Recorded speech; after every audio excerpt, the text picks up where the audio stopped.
भगवान राम की बहन शांता।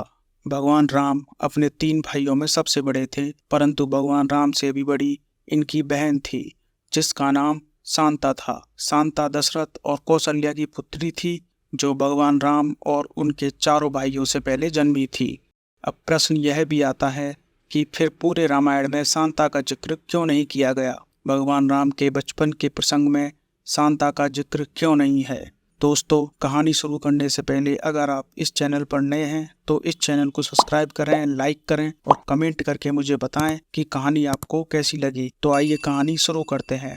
दरअसल शांता ने जन्म तो अयोध्या में लिया था, परंतु राजा दशरथ और कौशल्या ने शांता को राजा रोमपद से गोद ले लिया था। राजा रामपद अंग देश के राजा थे और वे त्रेता युग में राजा दशरथ के अच्छे मित्र भी थे। राजा रोमपद और उनकी पत्नी का नाम बरसनी था, जिन्हें कोई संतान नहीं थी, जिस कारण वे हमेशा ही चिंतित रहती थी। एक बार राजा रोमपद और अपनी पत्नी बरसनी के साथ अयोध्या राजा दशरथ के घर आते हैं।